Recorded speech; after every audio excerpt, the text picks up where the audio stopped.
اعوذ باللہ من الشیطان اللعین الرجیم بسم اللہ الرحمن الرحیم الحمدللہ رب العالمین رب اشرح لی صدری ویسر لی امری واحلل عقدۃ من لسانی یفقہوا قولی۔ عزیز ناظرین و سامعین، السلام علیکم ورحمۃ اللہ وبرکاتہ۔ ہم آ پہنچے ہیں آئیے جانے کی آخری قسط پر، اختتام پر، اور اس سفر کے دوران ہم نے بہت سے موضوعات پر گفتگو کی جن پر گفتگو کرنا شیعہ عقائد کے نظریے سے بہت ہی ضروری تھا۔ عزیزان محترم، وہ انسان جو اپنے والدین کے وسیلے کے بنا ایک لامدد سی مخلوق ہوتا ہے، جب والدین کے وسیلے سے بڑا ہو کر وہ چاند اور سورج کو فتح کرنے کے قابل بن جاتا ہے تو وہ وسیلے کا انکار کرنے لگتا ہے۔ لہٰذا آج بہت ضروری تھا کہ اپنی آج کی اس آخری قسط میں ہم گفتگو کریں توسل کے اعتبار سے۔ آج کی اس گفتگو میں ہمارا ساتھ دینے کے لیے دوبارہ ہمارے ساتھ موجود ہیں ذاکرہ اعظمی زہرا رضوی۔ السلام علیکم خواہر۔ وعلیکم السلام ورحمۃ اللہ وبرکاتہ۔ ایک دفعہ پھر آپ کی آمد کا بہت بہت شکریہ۔ شکریہ جی، تو خواہر، سب سے اول اتنی دفعہ میں نے توسل کا ذکر کیا، وسیلے کا ذکر کیا، تو سب سے پہلے آپ یہ بتائیں کہ توسل دراصل کہتے کسے ہیں، وسیلہ کہتے کسے ہیں؟ اعوذ باللہ من الشیطان اللعین الرجیم بسم اللہ الرحمن الرحیم۔ بے شک پروردگار عالم نے انسان کو خلق کیا ہے، اور انسان کی زندگی پر اگر غور کیا جائے، ہر ایک چیز پر غور کیا جائے بالخصوص، تو انسان کے لیے ہر وقت اور ہر کام کے لیے وسیلہ ضروری ہے، وسیلہ درکار ہے، اور وسیلے کے بغیر کوئی چیز وجود میں نہیں آ سکتی۔ یہ بہت ہی واضح سی بات ہے اگر ہم غور کریں، عقلی دلائل پر آ کر کے اگر ہم دیکھتے ہیں، جیسے کہ مثال ابھی بڑی خوبصورتی سے آپ نے بھی دی ہے کہ بغیر والدین کے اس دنیا میں آنا ممکن نہیں ہے، اللہ نے وسیلہ بنایا ہے والدین کو۔ تو یہ عقلی دلیلیں جو ہمارے پاس عقلی دلائل موجود ہیں بہت سی ہیں، جن پر ہم خود بیٹھ کر غور کریں کہ ہاں یہ چیزیں کس طرح سے اللہ نے اس سسٹم کو رچا ہے، بالکل اس انداز سے کہ اگر ہمیں اس دنیا میں کوئی بچہ آتا ہے تو وہ بھی والدین کے وسیلے سے آ رہا ہے۔ اس دنیا کی جو بھی نعمتیں، اللہ کی رحمتیں، جو بھی چیزیں جن کا وہ فائدہ اٹھا رہا ہے، اس کے لیے بھی وسیلہ درکار ہے۔ اللہ کی طرف سے دن میں روشنی کا انتظام ہے تو سورج کی ضرورت ہے، ایک وسیلہ ہے۔ رات کے وقت اگر ہمیں روشنی کی ضرورت ہے تو وسیلہ چاند اور ستارے بن رہے ہیں۔ اس انداز سے ہم دیکھ رہے ہیں ایک قلم کی ضرورت پڑ رہی ہے، اگر کچھ لکھنا ہے تو قلم وسیلہ ہے، اگر ہمیں دیکھنا ہے تو روشنی وسیلہ ہے، یعنی ہر ایک چیز کے لیے وسیلے کی ضرورت ہے۔ ہم اور آپ یہاں موجود ہیں، جی، ہم یہاں تک پہنچے، ہمیں بھی وسیلے کی ضرورت پڑی ہے کہ یقیناً کوئی موڈ آف ٹرانسپورٹ تھا کہ جس کے ذریعے سے ہمیں یہاں پہنچنا ممکن ہو پایا، چاہے بس ہو، ٹیکسی ہو، ٹرین ہو، کوئی بھی ایسا وسیلہ۔ تو جو چیزیں درمیان میں انسان کو اس کے مقصد سے قریب کر رہی ہیں، ہر کام کی ضروری اشیاء اس کے انجام دہی کے لیے وسیلہ ہے۔ بے شک ہم اس سے انکار نہیں کر سکتے۔ عقلی پیمانے پر اگر ہم آ کر دیکھتے ہیں تو یہ تمام دلیلیں، میں نے تو چند مثالیں بڑی مختصر سی پیش کی ہیں، اگر ہم سوچیں، خود غور و فکر کریں، صبح سے لے کر شام تک ہماری پوری زندگی وسیلوں کے ارد گرد گھومتی ہوئی نظر آتی ہے، ہم انکار کر ہی نہیں سکتے، یہ عقلی دلائل ہمارے ہیں۔ اب اگر ہم دین میں دیکھیں کہ دین میں وسیلے کی اہمیت کیا ہے، ضرورت کیا ہے، کہ ٹھیک ہے یہ چیزیں ہیں، اللہ نے انہیں وسیلے کے ذریعے بھیجا، لیکن دین کے اعتبار سے ہمیں کیا ضرورت ہے وسیلے کی؟ تو اس پر اگر ہم غور کریں، بڑا واضح ہے کہ اللہ چاہتا تھا، پروردگار عالم چاہتا تھا کہ اس کے بندے ہدایت یافتہ ہوں، لیکن یہ ہدایت کیسے پہنچتی بندوں تک؟ کیا خدا ڈائریکٹ جسم نہیں رکھتا؟ یقیناً تو اللہ نے درمیان میں وسیلہ بنایا ہے، کبھی انبیاء کرام کا، کبھی ائمہ طاہرین کا، کبھی اہل بیت اطہار کا، کبھی مقدس ہستیوں کا، کبھی ایسی نشانیوں کا جو خدا کے نزدیک بہت ہی مقدس ہیں۔ وہ تمام تر چیزوں کو اللہ وسیلہ بنا رہا ہے ہماری ہدایت کے لیے۔ تبھی تو ہمیں پتہ چل رہا ہے کہ خدا کیا چاہتا ہے، کیا حلال ہے، کیا حرام ہے، کیا مستحب ہے، کیا سنتی چیزیں ہیں، احکامات جان رہے ہیں، ہم اپنی فلاح جان رہے ہیں، نجات کے لیے کس طرح سے بڑھا جائے۔ یہ خدا نے وسیلے کے ذریعے ہی ہم تک یہ تمام باتیں پہنچائی ہیں۔ صراط مستقیم پر ہمیں گامزن رہنا ہے تو اس کے لیے بھی وسیلہ ضرورت ہے، نجات چاہیے، حصول جنت کی آرزو ہے تو بھی ہمیں وسیلے کی ضرورت ہے، یہاں تک کہ اپنی دعاؤں کی مستجاب ہونے کا ہم یہ چاہتے ہیں کہ ہماری دعائیں مستجاب ہو جائیں تب بھی ہمیں وسیلے کی ضرورت ہے. یعنی کوئی گوشہ ایسا نہیں رہ گیا کہ جہاں پر وسیلے سے انکار کر کے انسان زندگی بسر کرے یا وسیلے کا انکار کرے اور کہے ضرورت ہی نہیں, اللہ نے وسیلہ ہی نہیں دیا. نہیں, بے شمار مثالیں اس کی موجود ہیں. یعنی کہ ہم دیکھتے ہیں کہ شرعی طور پر ایسی چیز کو دعا کی قبولیت کا ذریعہ بنایا گیا ہے جو پروردگار عالم کے نزدیک بہت ہی قدر و منزلت رکھتی ہے, یہی توسل ہے. بالکل بجا فرمایا آپ نے کہ اگر ہمیں خدا کے قریب ہونا ہے تو توسل کی ضرورت ہے. اگر جنت میں جانا ہے تو توسل کی ضرورت ہے, وسیلے کی ضرورت ہے. اگر ہمیں اپنے اعمال قبول کروانے ہیں تو اس کے لیے بھی آپ کو وسیلے کی درکار ہے. تو اب یہ آپ بتائیں کہ وسیلہ کن چیزوں کو بنایا جا سکتا ہے, یہ جاننا بہت ضروری ہے. یہ بھی بہت ضروری ہے کہ جاننا کہ وسیلہ کن چیزوں کو بنایا جا سکتا ہے. اگر ہم اس کے متعلق گفتگو کریں تو ہم غور کرتے ہیں کہ دو چیزیں اہم جو پروردگار عالم کے نزدیک محبوب قرار دی جا رہی ہیں, ذوات مقدسہ اور دوسرے اعمال صالحہ. یعنی انہیں آسان لفظوں میں پیش کرتی چلوں کہ ذوات مقدسہ یعنی وہ مقدس ہستیاں یا وہ مقدس نشانیاں, جی ہستیاں بھی اور وہ نشانیاں بھی جو پروردگار عالم نے جنہیں مقدس بنا کر بھیجا, جنہیں بڑی قدر و منزلت اللہ نے عطا فرمائی ہے. تو لہٰذا اس میں شمار, جیسا کہ ابھی میں نے ذکر کیا, اس میں شمار انبیاء کرام ہیں, ائمہ طاہرین ہیں, اہل بیت اطہار ہے, محمد و آل محمد جن کا وسیلہ, یہ تمام شخصیتیں ساتھ ساتھ اللہ کی نشانیاں ہیں جیسے کہ خانہ مجید ہے, خانہ کعبہ ہے. یقیناً یہ تمام چیزیں ذوات مقدسہ, انہیں وسیلہ قرار دیا جا سکتا ہے. ان کے ذریعے سے ہم اپنے لیے جو بھی ہماری دعائیں ہیں یا حاجتیں ہیں یا مغفرت کی دعائیں ہیں یا ہم ہدایت چاہتے ہیں, ان کے ذریعے سے ہمیں مل رہی ہے. یعنی یہ وسیلہ قرار انہیں دیا جا سکتا ہے. دوسری چیز جس کا ذکر کر دوں, اعمال صالحہ یعنی ہماری نیکیاں, وہ نیک اعمال جو ہم خود انجام دیتے ہیں. اور اس کی سند کے لیے ایک دلیل ایک واقعے کے طور پر پیش کرتی چلوں کہ بارہا سماعت فرمایا ہوگا یہ واقعہ ہمارے ناظرین نے بھی, کہ ایک مرتبہ کا واقعہ, 3 افراد جو کہ ایک غار میں پھنس جاتے ہیں اور معاملہ یہ ہوتا ہے کہ اس غار سے باہر نکلنا ان کے لیے مشکل ہو جاتا ہے کیونکہ غار کے منہ پر ایک پہاڑی پتھر آ کر کے رک جاتا ہے اور دروازہ غار کا بند ہو جاتا ہے. اب یہ بڑی کوششیں تینوں افراد کرتے ہیں لیکن باہر نہیں نکل پا رہے ہیں. تو اس وقت ان تینوں نے جو راستہ اپنایا یہی اعمال صالحہ کا وسیلہ دے کر کے, ان تینوں نے اپنی اپنی نیکیوں کا ذکر کر کے انہوں نے اس نیکی کو وسیلہ قرار دے کر خدا کی بارگاہ میں دعا کی. اور جیسے جیسے یہ اپنی نیکیوں کا ذکر کرتے جاتے تھے وہ پہاڑی پتھر راہ سے اس دروازے سے غار کے ہٹتا جاتا تھا, حتیٰ کہ وہ غار کے منہ سے وہ چٹان ہٹ گئی, وہ پتھر ہٹ گیا اور یہ تینوں باہر آ گئے. یہاں پر بے ساختہ میرا کہنے کا دل چاہتا ہے کہ اگر ایک اعمال صالحہ ہماری نیکیاں جس کے وسیلہ دے کر کے ہم مشکلات سے باہر آ سکتے ہیں, لیکن ہم ان اعمال صالحہ کے متعلق اپنی نیکیاں جو ہم انجام دیتے ہیں, ہم تو یہ سوچتے ہیں کہ ٹھیک ہے ہم نے بہت بڑا کام کیا. انسان اکثر مغرور بھی ہو جاتا ہے کہ ارے ہم تو اتنے نیک, ہم اتنی نیکی بھی اتنی بڑی لگتی ہے اور سامنے والے کی بڑی نیکیاں بھی ہمیں مختصر لگتی, معمولی لگتی ہیں. لیکن پھر بھی جو ہم نیکیاں انجام دیتے ہیں, کیا کوئی انسان ایسا ہے بشر جو یہ دعویٰ کرے کہ حقیقتاً یہ قبول ہو ہی گئی ہیں اللہ کی بارگاہ میں؟ ہم نہیں جانتے کہ خدا نے قبول کیا نہیں, کیونکہ بہت سے معاملات رکاوٹیں ہیں, ریاکاری آ جاتی ہے, کبھی کچھ معاملہ. تو بہرحال تو یہ تمام رکاوٹیں یعنی اعمال صالحہ ہماری نیکیوں کے متعلق یہ شک آ جاتا ہے کہ پتہ نہیں قبول ہوئی کہ نہیں, لیکن اس سے پاورفل وسیلہ جو کہ ہمارے پاس ائمہ طاہرین اہل بیت کوئی شک و شبہ نہیں کہ وہ ہستیاں کہ جو اتنی زیادہ اہمیت اللہ نے انہیں دی ہے, ان کی قدر و منزلت اندازہ نہیں لگایا جا سکتا. اب جب ان کے وسیلے سے مانگا جائے گا, ان کے وسیلے سے, تو وہ رد ہو ہی نہیں سکتا ان کا وسیلہ, وہ توسل خدا بالکل رد نہیں کرے.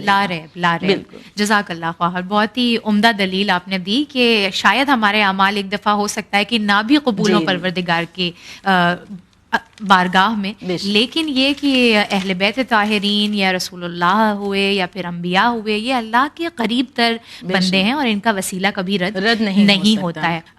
ہماری باتیں تب تک محکم نہیں ہوتی جب تک ان کی دلیل صادق کتاب سے ثابت نہ ہو جائے, اور ہمارے اور آپ کے درمیان قرآن سے بڑی کون سی صادق کتاب ہے؟ تو میں چاہ رہی ہوں کہ آپ کچھ دلیل قرآن سے پیش کریں جو اس بات کے اوپر مہر لگا دے کہ توسل جائز ہے اور کس طرح سے اسے اختیار کرنا چاہیے. بے شک قرآن مجید جو کہ باعظمت کتاب، تمام تر مسلمانوں کا اس پر عقیدہ ہے، اللہ نے معجزہ بنا کر بھیجا اس کتاب کو، رہتی دنیا تک یہ معجزہ قرار پائی ہے۔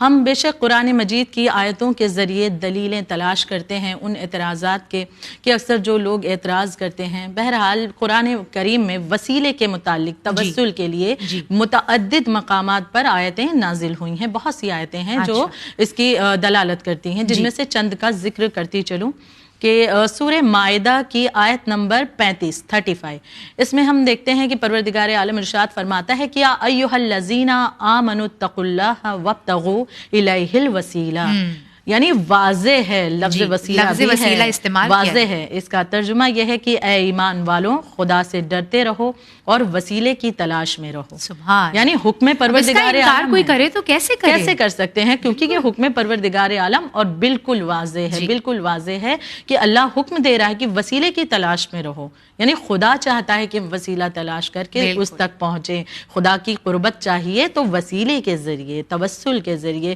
یہ واضح ہے۔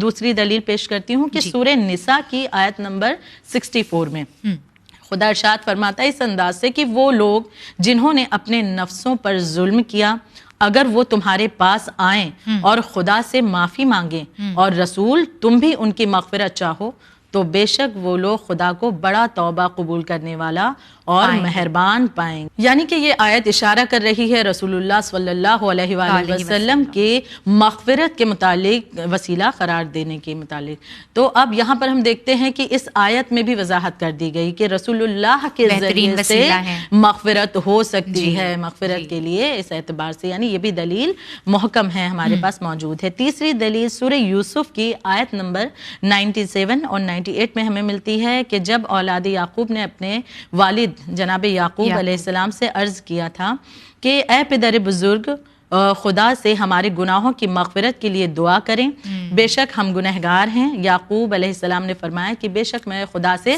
تمہارے لیے دعا کروں گا، وہ بہت زیادہ بخشنے والا اور مہربان۔ یہ بھی تو توسل ہے، یہ بھی توسل ہے۔ اب دیکھیے اگر توسل یا وسیلہ غلط ہوتا، یہ صحیح نہ ہوتا، تو یہ جناب یعقوب علیہ السلام یہی ٹوک دیتے اپنے بیٹوں کو کہ نہیں تم مجھ سے کیوں مانگ رہے ہو، مجھے کیوں وسیلہ قرار دے رہے ہو، تم ڈائریکٹ اللہ سے مغفرت طلب کرو، مجھے درمیان میں کیوں لا رہے ہو، مجھ سے میرے ذریعے نہ مانگو بلکہ تم ڈائریکٹ مانگو۔ لیکن نہیں، یہاں پر نبی نے کیا جواب دیا ہے؟ اللہ کے بہترین نبی جناب یعقوب علیہ السلام کا جواب یہ ہے کہ ٹھیک ہے، میں تمہارے لیے دعا کروں گا خدا کی بارگاہ میں۔ جائز ہے، یعنی کہ جائز ہے، پوری طرح جائز ہے، واضح دلیل ہمارے پاس یہ موجود ہے قرآن مجید میں۔ اس طرح بہت سی آیتیں ہیں، چند کا ذکر میں نے کیا۔ جیسے میں نے شروع میں ہی ذکر کیا کہ انسان توسل کے اوپر بہت طرح سے انگلیاں اٹھاتا ہے، اعتراضات کرتا ہے، بالخصوص عالم اسلام میں لوگ اسے یوں کہتے ہوئے نظر آتے ہیں کہ کسی غیر خدا سے آپ کا کسی دعا کو طلب کرنا یا کسی حاجت کو طلب کرنا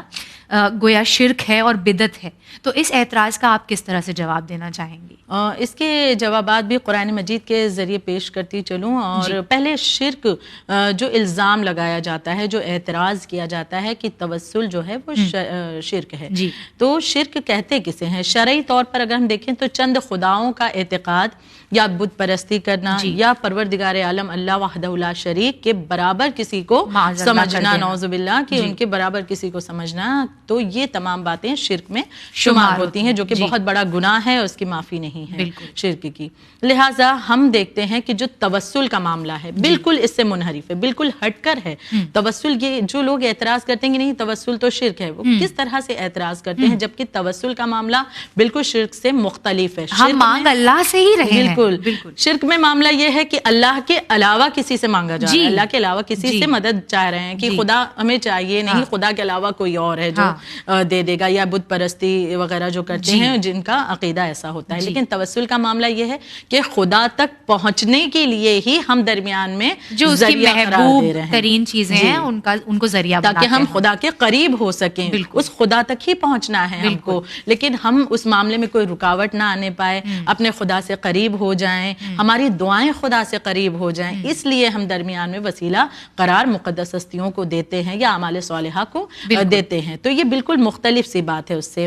اب یہاں پر قرآن مجید کی ایک آیت کا ذکر کرتی چلوں کہ جیسے لوگوں کے ذہن میں جو اعتراضات، جیسے کہ ابھی آپ نے ذکر کیا کہ کسی مقدس ہستی کی طرف خضوع کرنا، ان کی طرف رجوع کرنا یا ان سے محبت کرنا یا ان سے مدد طلب کرنا، تو اسے شرک کہا جاتا ہے. تو اس کے متعلق سورہ بقرہ آیت نمبر 34 میں پروردگار عالم ارشاد فرماتا ہے کہ اور جب ہم نے ملائکہ سے کہا کہ آدم کو سجدہ کرو تو سب کے سب سجدے میں گر گئے، مگر شیطان نے سجدے سے انکار کیا اور غرور میں آ گیا اور کافر ہو گیا. یہاں خدا اپنی عبادت کے لیے جناب آدم علیہ السلام کو وسیلہ قرار دے رہا ہے. کیا بات ہے، کیا کہنا، بہت بہترین مثال ہے، بہت بہترین مثال ہے اور بہت ہی مشہور ہے جی. یہ ہر کسی کا ماننا ہے، ہر کسی کا متفق ہے. اور بالکل بالکل. اب یہاں فرق کیا تھا؟ شیطان نے یہ سوچا کہ جو حکم پروردگار ہے سجدے کا، یہ سجدہ در اصل عبادت کے غرض سے ہے، اور عبادت تو خدا کی جاتی ہے. تو اس نے یہ سوچا اور یہی بات کے لیے وہ خدا سے بحث کرتا رہا کہ میں تیری عبادت کرتا ہوں، ملعون ہو گیا. لیکن وہ یہ فراموش کر گیا کہ یہاں خدا کا حکم آ رہا ہے، در اصل یہ سجدہ تعظیم کے لیے، نہ کہ عبادت کے لیے. یہ تعظیم کے لیے سجدہ ہے، اور اس تعظیم کے ذریعے پروردگار عالم کے حکم کو بجا لانا ہے، اور آپ اس طرح سے اس کے قریب بالکل اس طرح سے قریب ہو جائیں گے. اور اگر خدا کے حکم کی نافرمانی کر رہے ہیں تو وہی اس کی بارگاہ سے کے انداز لعنت اور ملامت کے ساتھ نکال دیے جائیں گے. بے شک. تو جو خدا کا حکم ہے، جس کی تعظیم کا حکم پروردگار عالم دے رہا ہے، ہمیں کرنی ہے ان کی تعظیم. اور تعظیم کے اعتبار سے اللہ کی نشانیاں اور بھی جو ہمارے پاس ہیں ان کی بھی مثال دیتی چلوں کہ مثلا بہت سے اعتراضات ہوتے ہیں کہ ہم ائمہ طاہرین یا ان کی جو نشانیاں ہیں ان کا احترام جو کرتے ہیں اور اس کے متعلق بہت سے الزامات ہمارے اوپر لگائے جاتے ہیں، تو وہ احترام کرنا شرک ہے، ان سے مدد طلب کرنا شرک وغیرہ وغیرہ. بالخصوص محرم میں تو کفر کے ہی فتوے نکلتے ہیں، بہت سے ایسی باتیں سننے میں آتی ہیں. تو خانہ کعبہ وغیرہ، حجر اسود، مقام ابراہیم، یہ تمام کے متعلق کہ یہ سب کیا ہیں؟ شاعر اللہ ہیں، اللہ کی نشانیاں ہیں، اور ان کا تعظیم کرنا، ان کی تعظیم ہر مسلمان پہ فرض ہے، ضروری ہے، لازم ہے، واجب ہے.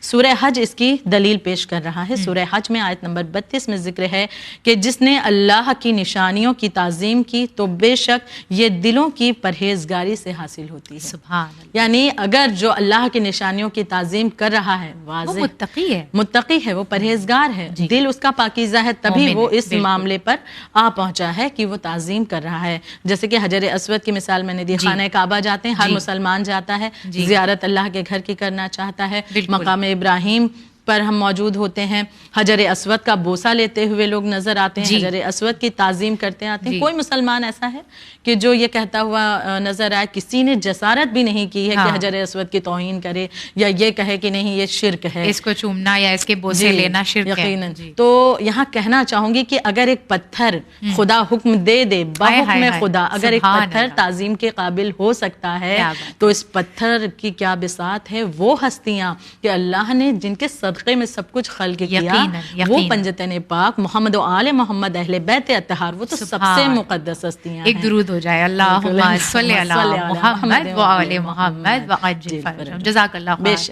بہت بہترین. وہ ہستیاں انہیں ہم کیسے فراموش کر سکتے ہیں؟ پتھر کا تو احترام کرتے ہیں، اس میں کوئی چون چرا نہیں، کوئی سوال نہیں کر رہے. لیکن جب بات آتی ہے کہ ان ہستیوں کی جن کے صدقے میں آج سب کچھ مل رہا ہے، تو ہم کیوں سارے اعتراضات اٹھنے لگتے ہیں؟ ان کے احسانات فراموش کر دیتے ہیں اور ان سے ہی توسل کو ہم بدعت، کبھی شرک قرار دے دیتے ہیں. کہنے لگتے ہیں کہ وہ اس دنیا میں موجود نہیں، دنیا سے جا چکے، نعوذ باللہ وہ مردہ ہیں، تو ان سے ہمارے اور آپ کی طرح ایک عام انسان کی طرح انہیں مردوں کی فہرست میں ڈال دیا جاتا ہے. یعنی کوئی فرق ہی نہیں کیا گیا عام انسان میں اور ان مقدس ہستیوں میں.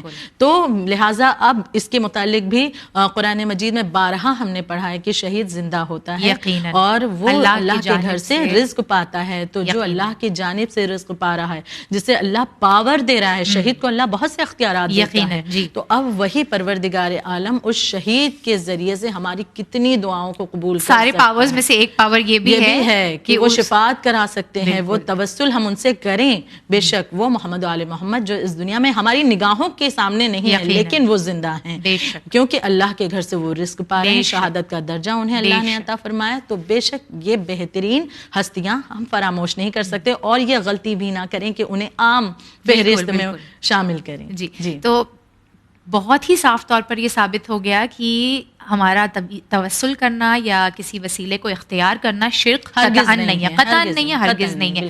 لیکن یہ ہمارا محکم عقیدہ ہے کہ ہم توسل کرتے ہیں, اور یہ شیعہ عقائد کی زمین میں سے ایک ہے.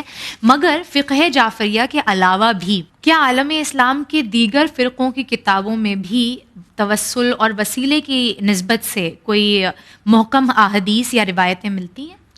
جی یہ سوال بہت ہی ضروری ہے جاننا, کیونکہ ہم فقہ جعفری کے ماننے والے, ہم شیعہ حیدر کرار ہمارا محکم عقیدہ ہے کہ ہم توسل پر محکم عقیدہ ہے, اور ہم وسیلے کو بہت زیادہ اہمیت دیتے ہیں, اور اسی کے ذریعے اپنی تمام دعائیں, اپنی حاجتیں, اپنی مغفرت سب کچھ خدا کے بارگاہ میں قبول کرواتے ہیں اور پیش کر دیتے ہیں اپنی تمام تر مسئلے مسائل کو.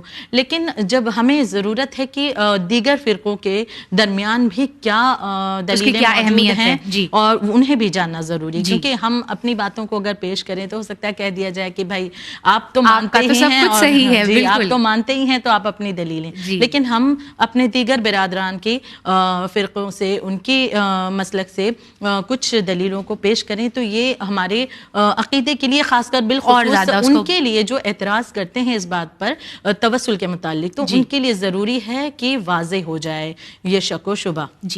اگر میں یہاں پر پہلی مثال امام مالک کی دینا چاہوں گی. مالکی فقہ جسے کہا جاتا ہے, امام مالک فرماتے ہیں, ان کے بارے میں روایت اس انداز سے موجود ہے کہ منصور دوانقی کا دور تھا, اور یہ رسول اللہ صلی اللہ علیہ وآلہ وسلم کی قبر پر گیا, اور اس نے وہاں جا کر کے یہ پوچھا, امام مالک سے پوچھا کہ میں روبہ قبلہ ہو کر دعا کروں یا روبہ رسول اللہ ہو کر دعا کروں.